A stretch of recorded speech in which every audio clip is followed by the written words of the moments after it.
Chapter 12, Non-Current Liabilities. This chapter is broken into three parts, and in this first part, we're going to talk about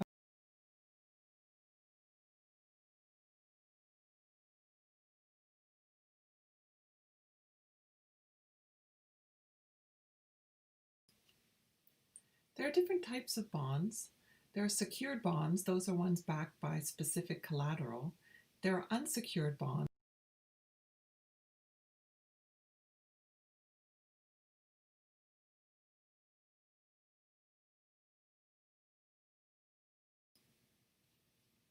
So to determine what the price of the bond is, we want to, in effect, determine what the fair value is. And the fair value is the present value of future cash flows. And you'll note here that I've got some text in green and some text in red. The green text throughout this part is going to relate to the nominal cash flows, and those will be determined by information that is stated in the contract or the bond indenture.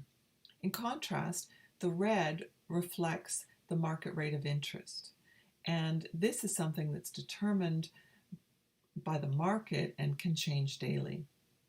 So one thing that is set is the coupon, or the stated or the nominal rate. That is the interest rate that is specified in the bond indenture.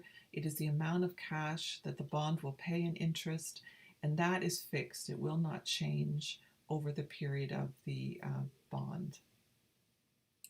The yield, or the market rate, is the rate of return that's actually earned by the investor, and it changes constantly due to macroeconomic factors like inflation and production that will affect the risk-free rate of return, and also company-specific factors, including the bond rating.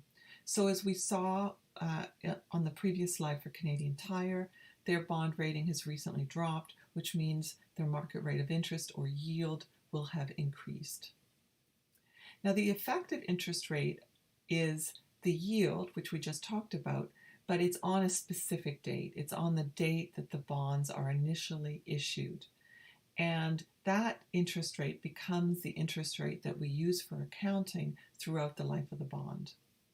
And the last thing is also a fixed amount. It's the principal, and that's also called the par value or the face value, and that's the amount that's going to be repaid to the investor at maturity.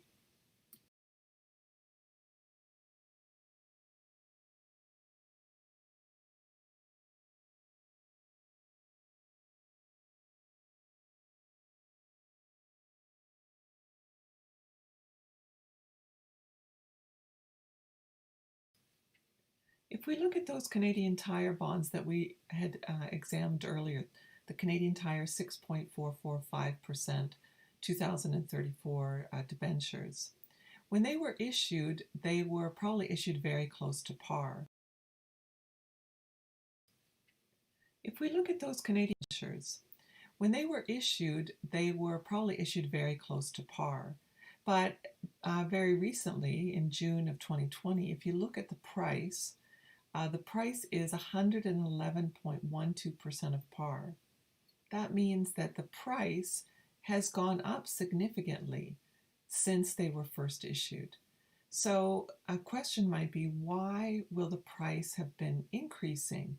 Because we know some elements of that bond are not changing. The bond will continue to pay 6.445% every year until maturity at 2034. So why is the price increasing? Well, it must be increasing because the market interest rate must be decreasing.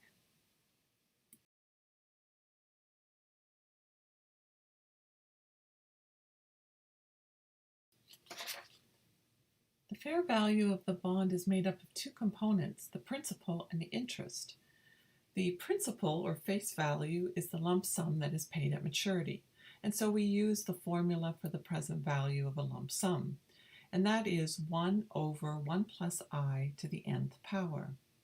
N is the number of periods. And bonds can pay interest either annually or semi-annually. So if it's annually, N is the number of years. If it's semi-annually, it would be the number of semi-annual periods. The second component is the present value of the interest or coupon. And this is the amount that's determined based on the indenture, the stated coupon rate of interest, and it's a fixed amount, same amount of cash paid each period throughout the life of the bond. And because it's a fixed amount paid at equal intervals for a finite period of time, we can use the annuity formula to calculate its present value. And that formula is 1 over I times 1 minus 1 over 1 plus I to the nth power.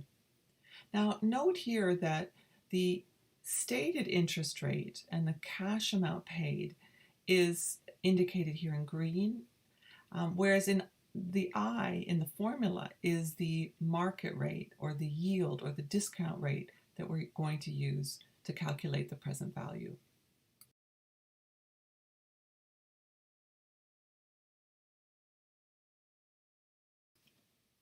In this table, there are 3 examples, and we can see how the measurement works for 3 different kinds of bonds. In each case, the face amount or the par value of the bond is $150,000. They're all issued on January 1, 2021, and they all mature 2 years later on January 1, 2023. The coupon rate is the thing that varies across these 3. So the coupon rate for the first one is 6%, the second is 4%, and the third one is paying no interest at all. So the coupon is 0. The market rate of interest will be the same across all 4 at 4%, and all 3 will compound annually. So if we look at the first one, because the coupon rate is higher than the market rate of interest, we know that this bond is going to be valued at greater than par, and so the value is $155,657, which is 156% of par. In the second example, because the coupon and the market rate are exactly equal, then these will trade at par or be valued at par of $150,000. And in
so in the case of the premium, the principal is calculated as the present value of the $150,000, which we're going to discount at the market rate of interest, which is 4%, and N is 2 years. We can also use the formula from the table for the present value of a lump sum, which is 0.2946. And so the present value of the principal component is 138,683. And there's a little bit of a rounding difference between whether you use the formula or you use the factor from the table. But that's fine. We're always going to have slight differences depending on how you calculate it. In the second part of the value, it's the value of the coupon. So how much is this bond paying? Well, it's a 6% bond. So 6% of par is 6% times 150,000 is $9,000. So this bond will pay $9,000 every year for 2 years. And so we calculate the present value of those 2 interest payments. And again, we can use the formula, or we can use the tables. The key is to use 4%, which is the market rate, and n is 2, and we get 16,974. And now we add those two components together, and the total value is 155,657, which is what we saw in the previous slide, and that's 156% of par.